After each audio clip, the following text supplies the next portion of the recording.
The anime starts with Bam chasing Rachel. He manages to reach her, but she enters the tower before him. In the tower, he is approached by Head-On, who calls himself the caretaker of the tower. Head-On tells Bam that he can see Rachel if he climbs the tower, but he must first take the test, break the ball guarded by the white steel eel. As Bam approaches the cave, he is stopped by Yuri, one of the princesses of Jahad. Her navigator, Evan, gives him a pocket, which lets him understand what they are saying. Yuri confronts Bam, revealing that he is an irregular, though he seems weaker than all the other irregulars that have past entered the tower. Head-On tells Yuri that he won't tell the king about her involvement here, but only if she lets Bam take the test using her Black March, one of the needles of the 13-month series. She agrees and gives Bam the Black March. Bam approaches the cage and gets swallowed by the white steel eel. Yuri tries to save him, but Evan stops her, telling her that it is the path he must take to pass the test. Bam defeats the eel by stabbing it inside its mouth. However, the ball does not break when he stabs it. He continues to try, but his attempts awake the eel. Evan tells him to ask the Black March for power, though she has never given power to Yuri, as it is rumored that the Black March has a liking towards men. The Black March gives him the power to break the ball, and Bam is taken up the tower. Yuri and Evan follow him to get back the Black March. Bam wakes up in a field of yellow grass with the Black March beside him.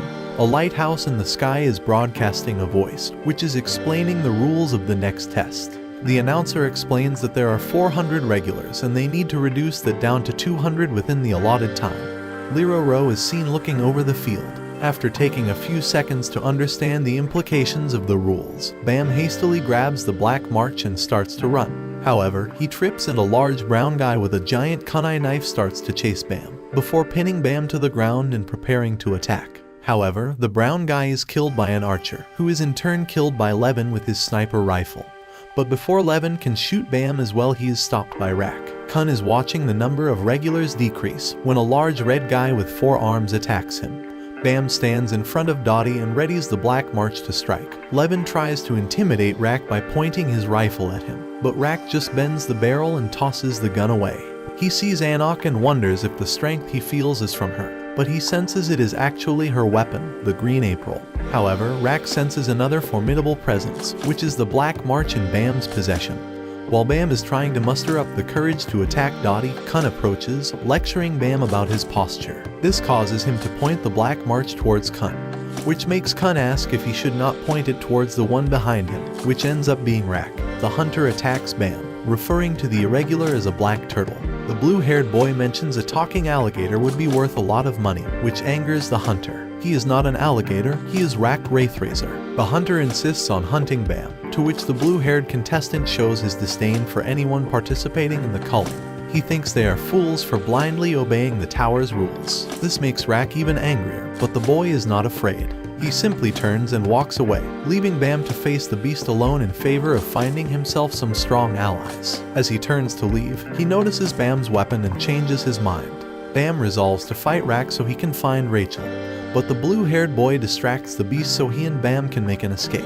The blue-haired boy introduces himself as Kun, but the pleasantries end quickly as Kun wants to know why Bam has a weapon only given to princesses chosen by the king of the tower. Bam tells Kun the weapon was lent to him and that he has someone he has to go see. Kun ponders Bam's status and whether or not he is an exception compared to the regulars. Meanwhile, Rak is still angrily searching for the 2 turtle boys. In another part of the arena, the lizard girl takes out a foe atop a cliff. A boy armed with 2 swords eyes his opponent and prepares for a fight. She swings her weapon at him, a long whip-like vine.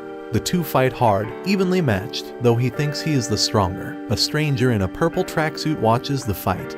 Kun and Bam sit and rest, with 268 opponents left on the field. Kun questions Bam's inability to kill, asking if he had ever actually murdered someone before. Bam doesn't think so, but admits that he can't remember anything before Rachel. He reveals that it is she who he is trying to find inside the tower. Bam and Kun make an alliance. This was Kun's plan from the beginning. Out of nowhere, Rak attacks the boys. Kun quickly stops the not-an-alligator's attack with his trusty briefcase. The cube appears and informs the participants that they have been whittled down to 200. Time is up.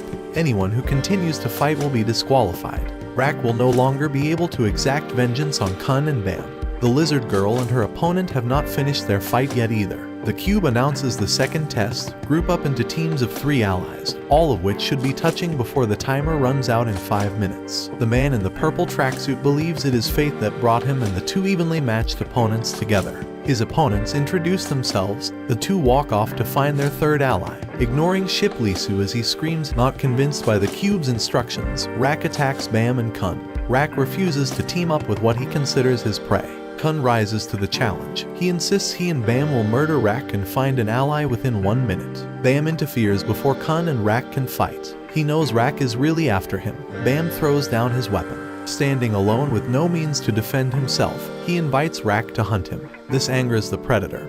He needs Bam to be using the weapon if this kill is going to mean anything. Kun sees right through Bam's plan. He's going to wait out the clock, forcing Rak to team up with them at the last possible second. He works to distract Rak, jumping onto the hunter's broad body and clinging for dear life in order to help Bam run out the timer. 5 seconds to go. It's done. The 3 are touching. They are now allies. Not all of the regulars made it into the next round. Though Rak and Bam are now teamed up, the hunter still insists that Bam fight him, but Bam refuses. Kun points out that if Bam needs his weapon to fight Rak, the rest of the regulars will also attack the boy. Meanwhile, Ship Liso has managed to make his way to the next round. He managed to catch up with Anak and Hatsu and the 3 are, in fact, allied to each other. 2 boys attempt to fight over the previous battle's events, but the test administrator, Liro Ro, appears, warning them that fighting is not allowed during breaks. Administrators, also known as rankers, are people who managed to climb to the top of the tower in the past. The ranker unleashes a tidal wave right in the middle of the room, forcing the participants to scramble backward. The administrator has used Shinsu, the source of the tower's power. He informs the group that they must pass through his newly constructed wall of Shinsu without succumbing to its awesome power in order to move on to the next level. All members of each team must make it through the Shinsu. If one fails, they all fail. Kun analyzes his group's chances. He thinks Rak will make it through without a problem, but wonders if Bam will be so lucky. Except Bam was not pushed back by the Shinsu barrier. Bam offers to return to the other side of the barrier to conduct the test fairly, but Liro Ro allows him to pass the test. Even if it was a simple mistake that led him here, Liro Ro still considers Bam lucky enough to have made it through to the other side.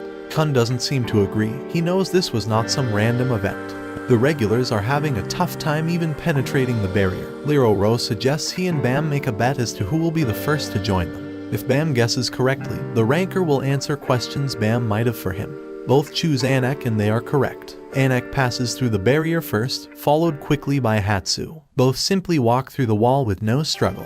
Though the 2 betters have technically come to a tie, Liro Ro concedes coming to a draw with a ranker is an achievement in and of itself. He agrees to answer Bam's questions. Bam immediately asks if Liro Ro has seen a girl matching Rachel's description, but he has not. As Bam and Liro Ro discuss the tower's workings, the rest of the group tries desperately to make it through the Shinsu barrier. Rak begins to make an attempt but is held back by Kun. As another regular makes it through the wall, the sniper with the rifle begins to lose his cool.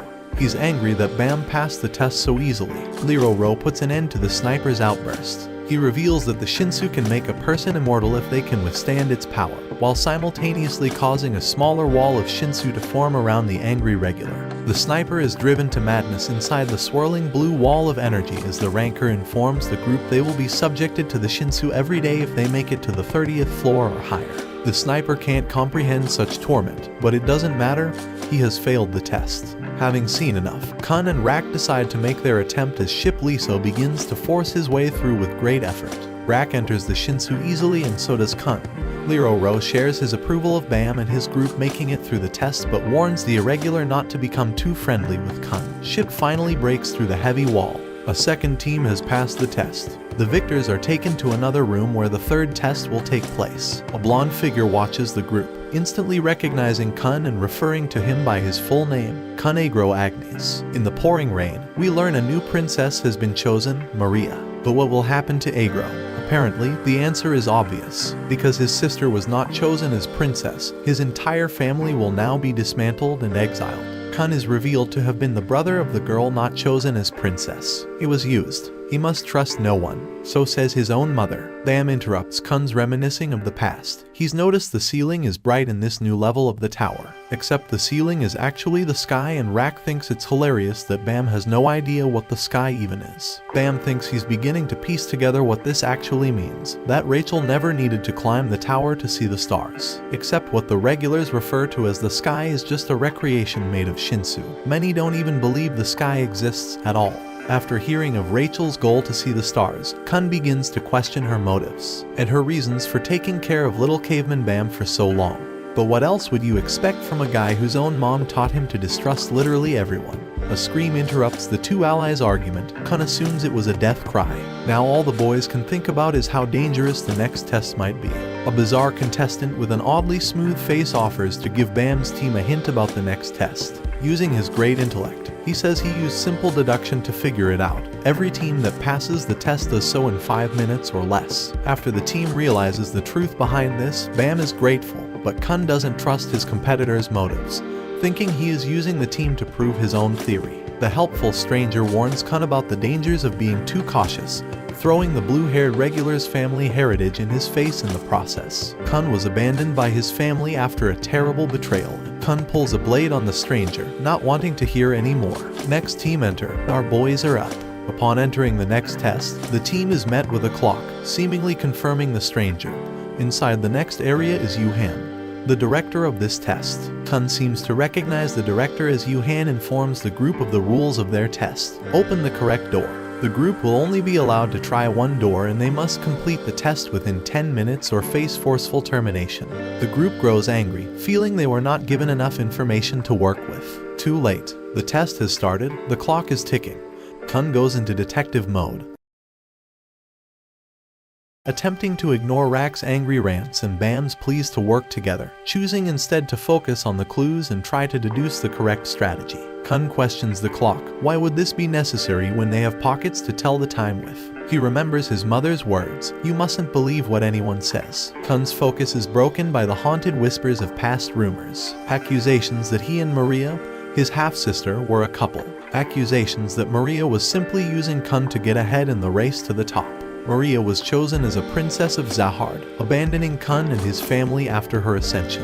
Before Kun can come to a conclusion, Rak kicks open a random door. Bam is gripped with panic by Rak's thoughtlessness as the clock nears the 5-minute mark, and Rak's rash move is a success. The team has passed the test. Curious, Kun asks Rak to explain his choice in doors. Rak calls it instinct. Yuhan congratulates the group for passing the test. All they really had to do was open a door, any door, within 5 minutes. Rak is very pleased with his apparent genius, while Kun is deflated, left to wonder what the point of such a test might be. Rather than answer his question, the director inquires about the trauma and distrust Maria caused Kun, showing Kun how badly his doubt and hesitation holds him back. The sleepy guy and his group make it through. Ship Liso and his team pass, and Ship gives a pretty comprehensive breakdown of the test and how it works. And the plastic bag stranger appears before Yuhan to ask why the director ordered clues to be given to Bam's team. Yuhan claims this was just an experiment. Meanwhile, we see a very different Kun as he and his group head to the next location.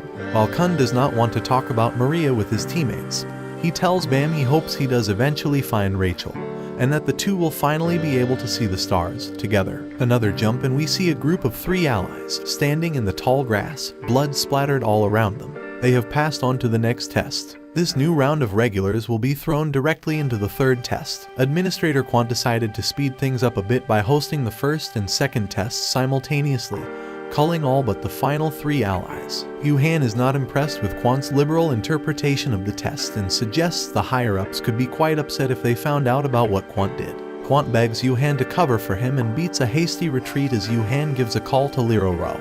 In the next testing area, Bam's group is introduced to Ship Liso. Ship claims Bam inspires him to make it to the end of the race. If a seemingly ordinary person like Bam can do it, so can Ship Liso. The next test is finally ready to begin. The bonus test. Liroro promises the bonus test is strictly voluntary and will not hurt their chances in future tests if they choose to opt out. However, the winner of the bonus test will automatically pass any and all future tests. The bonus test is called the Crown Game. The object is simple: 5 teams compete at a time, each attempting to steal the golden crown from the rest. They will have 5 minutes to do so.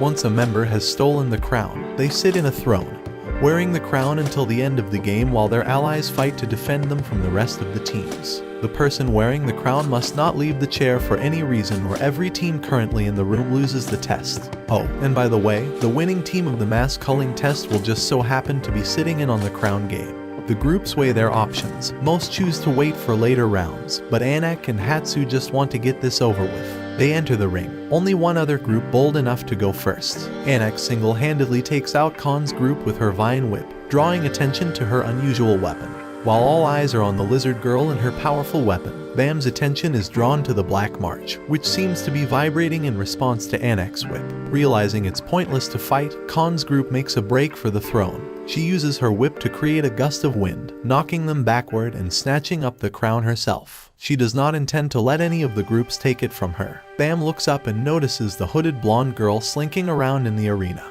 He recognizes the figure lurking around, Rachel. Bam screams at Rachel as she and her allies stand silently, only to realize this can't really be Rachel.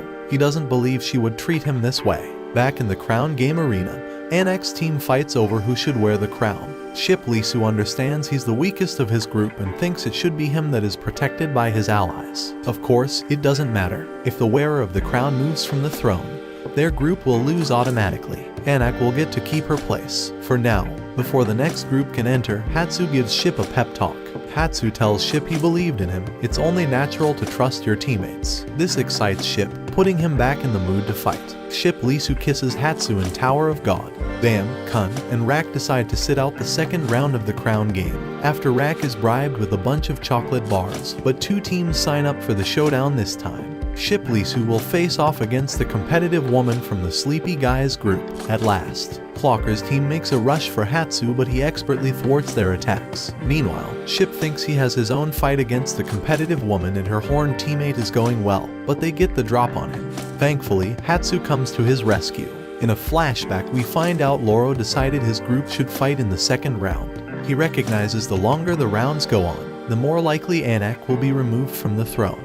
And he doesn't want that to happen because he thinks he can take her out. He just needs Ship and Hatsu to be distracted.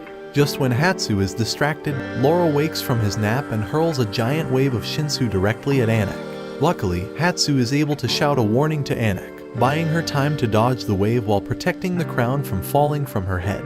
Bam's Black March begins to vibrate again. Hatsu is immediately wary. He knows something is about to go down. Anic is upset she was awakened from her own nap. Loro implores Anic to give up. Because of his Shinsu, he can attack the throne from anywhere. This only seems to anger Anic even more. She activates her whip-like weapon, sending multiple whips sprawling throughout the room. Loro is left to wonder if he made a mistake in thinking he could steal the throne from this little lizard girl. Bam's Black March sword begins to rattle uncontrollably and he struggles to keep it in his hands. Anic notices the activation of the Black March. This could have been Loro's chance, but competitive Serena and Horned Ho drag him back into their waiting room, forfeiting the match. As Bam continues fighting to hold his sword steady, the grate to their waiting room is blown open. Anic appears at the entrance. She gave up her position on the throne to ask Bam why he is in possession of the Black March. Anic deems Bam unworthy of the weapon and Kun announces that the lizard girl is incredibly dangerous. Anic demands that Bam give the Black March over to her own weapon. The Green April is part of the same 13-month series as Bam's. Of course, it's fine for her to have one of these weapons and not Bam because she is a princess of Zahat. Bam refuses to give Anic the Black March. He has to return it to Princess Yuri. She prepares to take the sword from Bam by force, but Loro steps in and puts an end to the fight before it can even start.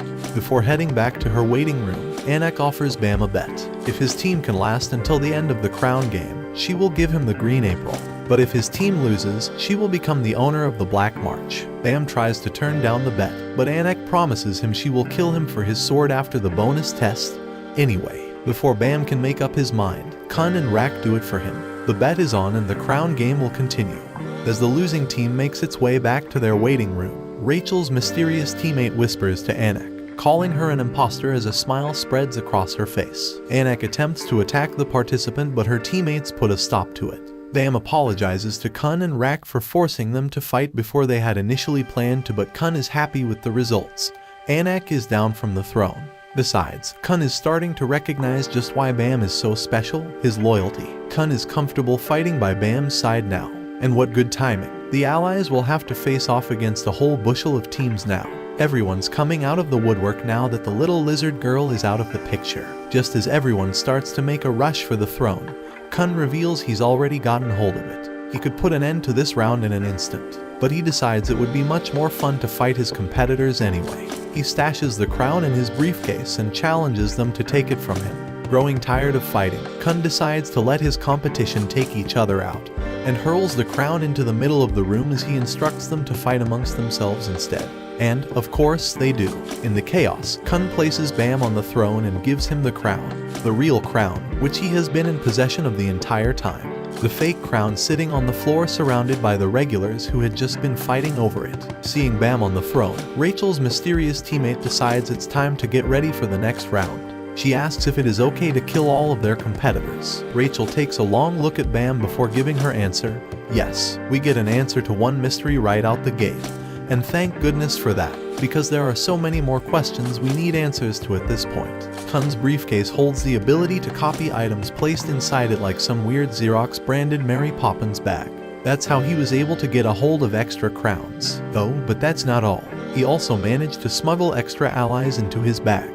He did say he would rather have extra help than murder people in the culling test. His newly released allies know it's time to help Kun when he ties his hair up in a bandana. And let's just say, the look is fire, and Rachel doesn't want to kill Bam, after all. She defends him during the fight and insists her group isn't after the crown. This lady is a puzzle, to say the least. Kun's smuggled allies take out most of the teams opposing his, save for one very stubborn fighter in a catsuit.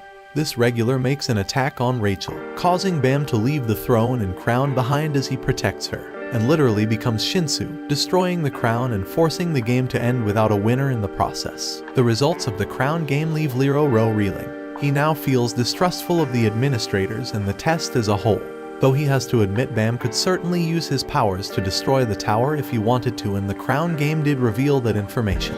As Lero grapples with the results of the bonus test, Rachel makes an appearance at Bam's hospital room. She has a request to make of Kun. For him to lie to Bam and say she's not really Rachel. Bam knows it's really her and struggles with the information lie Kun just told him. But of course, being the good friend that he is, Kun changes his tactics and starts dropping hints for Bam to know exactly how to win Rachel over in the long run. We learn about the position assignments, where each regular will be stationed in battle according to their skills. The fisherman fights up close and personal.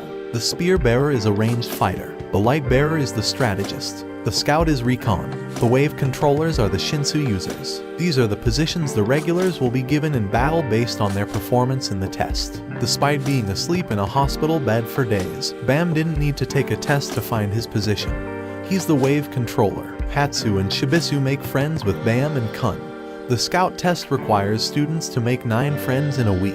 Anik won't be joining this newfound friendship.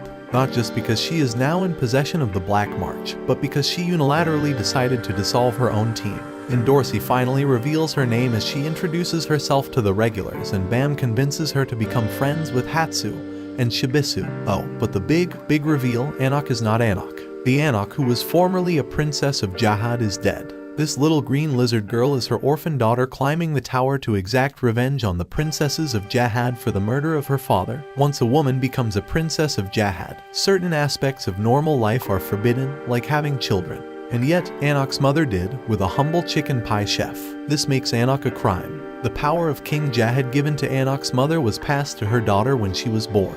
Anik was not chosen. This is why she is an imposter. In Dorsey and Anik's fight ends in a draw, both fighters tumbling off the platform at the same time, with their fight behind them. And Dorsey admits Anik was nice to her and asks if she ever regretted breaking the rule of Jahad's law. No, Anik doesn't think so. They had a happy family life, while it lasted. Meanwhile, in Bam's class, Ho is struggling using his Shinsu and becomes angry when he learns Laurel has been helping Bam after Bam washed his drooly pillow after Serena got a hold of it. That's alright for Ho. He later receives a mysterious message from someone claiming they can help him climb the tower. Bam's friend-making continues as Shibisu and Hatsu are in need of 2 more friends before today's deadline. If they can't pull this off, they'll fail their tests. Bam helps them to reach their goal, recruiting bribing seriously injured in Dorsey and Anik with food deliveries. Soon the friend-making is put on hold for the next test, a game of tag. The goal: take the token from whoever is it or help the it escape. Bam ends up on the opposite team from most of his friends. Quant, the administrator for Bam's team, enters into a fight with several of Kun's teammates single-handedly. It looks like he is easily winning, but the rest of the administrators are aware of Quant's main flaw. He gets reckless when he's angry. Quant is quite the tough cookie. Enact Plan B and escape. Kun's team runs away and Quant gives them a head start. Kun's strategy: lure the opposite teams to the exit for Kun and delay Quant for just long enough that Anik, the true secret of Kun's team, can make it out of the exit on the bridge and pass the test. The administrators begin to lose faith in Tima, but Rak is confident his friend the blue turtle has more tricks up his sleeve. And, oh, does he. When Quant catches up to Anik on the bridge, he finds Kun already there. Kun lies and says Anik has jumped from the bridge into the darkness below, and challenges Quant to do the same. In reality, Anik is safely floating on a copped lighthouse beneath the bridge, which Quant quickly pieces together due to the Shinsu emanating from the lighthouse. Kun claims this to be untrue and Quant issues a challenge of his own. They both jump. Kun remains safe, using the help of Anik's vine-like weapon, and the little lizard girl is free to run toward the exit. Except Kun and Lauro betray Tima and give Quant a ride on the lighthouse up to the bridge, allowing him to steal Anik's badge. Kun did all of this to guarantee his friends on Team B would pass after watching Time's match, while simultaneously negotiating a secret deal so his real, personal friends on Tima would make it to the next round, too. It was never about actually passing the test as a whole. Not for Kun. As Team B enters the arena, arguments break out over who will be the it, and Dorsey decides all on her own that it will be her. As we wait for the fights to start, we learn more about Serena's backstory. She had been a criminal and rather ruthless in her pursuit of climbing the tower, but after a ranker murdered some of her cat burglar friends, things changed. Now she's not so certain she will be able to kill those that stand in her way to the top. Not after becoming such close friends with so many regulars. Serena asks Ho if he might feel the same. He doesn't, except Dorsey seems to turn on her team immediately. Dorsey tells a story about a girl who was forced to eat stale bread while her sisters dined on elaborate feasts. The girls were made to compete with each other to become stronger, so one day one of them would become a princess of Jahad. The girl tired of eating cast-offs and murdered her sisters to have the food to herself. And according to Dorsey, history repeats itself. She knows not all of the fishermen can pass the test, so she intends to take some of them out herself, ensuring her own success. Oh, and while Dorsey is dropping all these bombs, she drops one more. She informs Bam that Michelle is really Rachel. Just as Dorsey thinks she has the game in the bag, she gets a surprise of her own. One of the fishermen has been secretly wielding an ignition weapon. We finally learn what Ho's letter was all about. If Ho gets rid of Rachel, Bam will no longer want to climb the tower. After doing away with the rogue spear bearers, Quant sets his sights on Ho. And because he's such a good boy and won't be dragged into Dorsey's deadly games, Bam left her to deal with the fishermen on her own, choosing to search for Rachel instead. Quant teaches Bam a new technique, pouring Shinsu into the body of his opponent to slow him down. But Ho stabs Rachel just before he is frozen by the Shinsu. His plan a failure, Ho stabs himself. Bam turns his newfound power on Quant as Dorsey, who has shown up with the latest initiation weapon, attempts to take the ranker's badge, but Quant eventually rips Dorsey's vest clean off. But the princess had a few tricks up her sleeve. Her badge is not located on the vest. She plays up her desperation in order to get close to Quant, stealing his badge instead. The test is over. Team B1 and Rachel and Ho are rushed off on stretchers. Most of the usual suspects pass the test. However, Serena quits after Ho's funeral, giving Shibisu a knife as a parting gift. A few mysteries have been solved in this episode as we learn Kun really did set up Ho to fail the positions test by setting Quant's sights on him. Kun knew only 2 wave controllers would pass. Laura was a safe bet, so he rigged the game for his bestie, Bam. Kun has also figured out one of the administrators must have sent Ho that mysterious letter, as only they would have known he would end up on the same team with Rachel. He tells all of this to Liro Ro, who quickly pays a visit to the director. The director has lots of tricks up his sleeve in this episode. He calls out Yuga for secretly being part of Jahad's royal enforcement and offers to help take out Anik and retrieve her 13-month series weapons before she can harm the tower. Oh, and he's the reason Rak has been shrunk to a tiny version of himself. The director has lots of surprises for the regulars, too. The usual suspects pass the positions test, except for Ghost, who has disappeared and fails by default, and Rachel, who cannot continue due to her injuries. Kun offers to take the test to become an administrator so he can change the rules and let Rachel continue, but can't because only irregulars are given this opportunity. Bam reveals himself to be an irregular and prepares to take the test himself. As Bam's test begins, the remaining regulars debate on whether to help climb the tower or face the stigma of being connected to an irregular. Kun pretends he will abandon Bam to get the regulars to fight against him, but it doesn't matter. They see right through him and no intention of turning against Bam in the first place. Bam passes the administrator test and moves on to his final test with Rachel, the underwater hunt. All Bam and Rachel have to do is get eaten, while the regulars fight off a number of sea creatures to keep the net dolphins hunting Bam and Rachel safe. The bull, the biggest and most dangerous creature, appears in front of Shibisu with a human body hanging out of its mouth. Shibisu distracts the bull, ensuring the sea creature that he is delicious. When the bull shows no interest, Shibisu attacks it with Serena's knife, which does absolutely nothing. But, of course, the bull's sights are now set on Shibisu, sending the regular on the running. Anok and Endorsi appear from the shadows and strike up a deal. If Endorsi puts an end to the bull, she'll get Anok's 13-month series weapons. If Anok wins, Endorsi will become her servant for life. The group becomes separated and Endorsi fails and is nearly killed. As Anok searches for Endorsi and the bull, she is approached by Ren, who distracts her by revealing he knows who her mother is, and that he has her mother's necklace. The plan works and Anok turns her attention to fighting Ren. Lero Ro suspects the director has had all of these tests planned exactly this way from the beginning. And he's right. Ren controlled the bull the entire time in order to get to Anok. Ren succeeds in retrieving the green April and commands the bull to bring Endorsi to him. He orders the Princess of Jahad to kill Anok as an act of redemption. Meanwhile, Hats, Rak, and Pericule are keeping an eye on the goblins. Kun instructs them to wait before moving in, but there are more goblins than expected.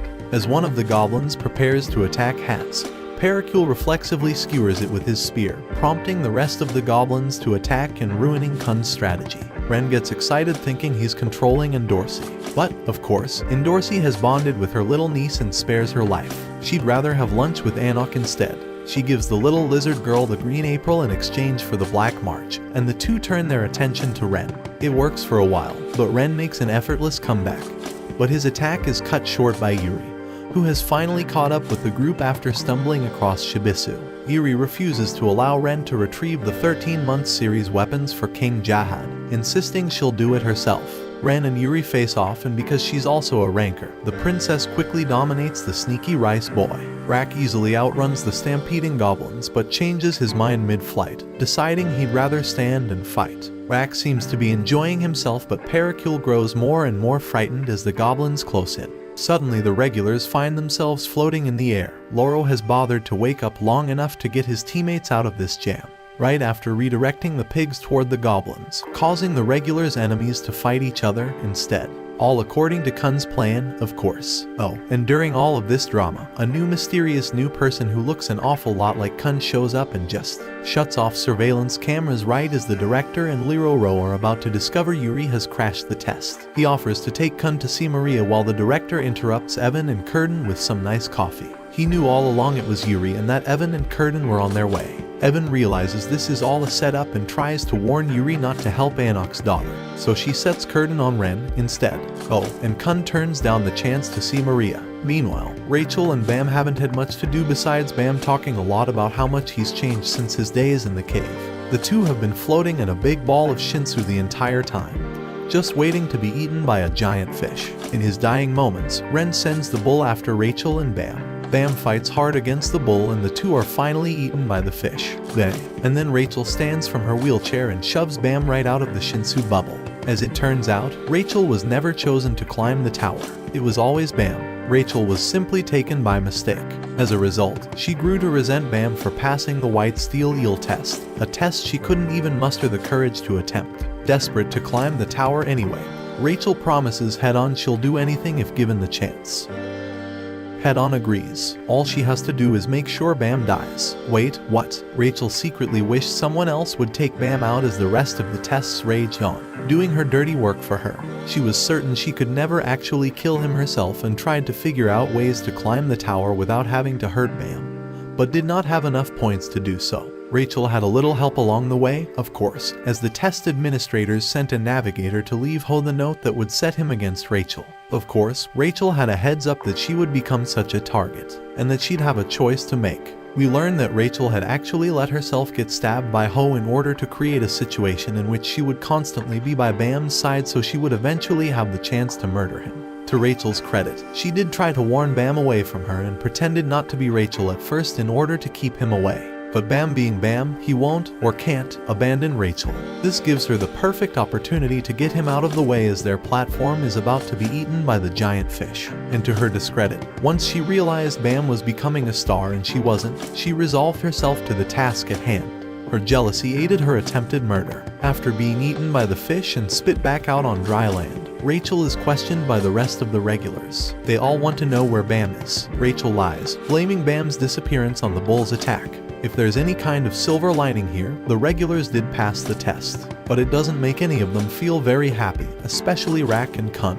They're too upset by what happened to Bam. The regulars decide to help Rachel climb the tower as a favor to Bam. Well, everyone except Kun, who makes sure Rachel knows what he really thinks of her. Kun only agrees to go along with the regulars' plan so he can shake up the rules of the tower from the inside. Disappointed with the rigged nature of the tests, Lero Ro quits in order to climb the tower himself, in search of the truth, making an offer to bring Quant along with him. As the episode comes to close, we learn Bam is alive, and all he wants to know is where Rachel is. He is instructed to climb the tower. It's the only way to find what he seeks. After all, at the top of the tower waits everything you have ever wanted.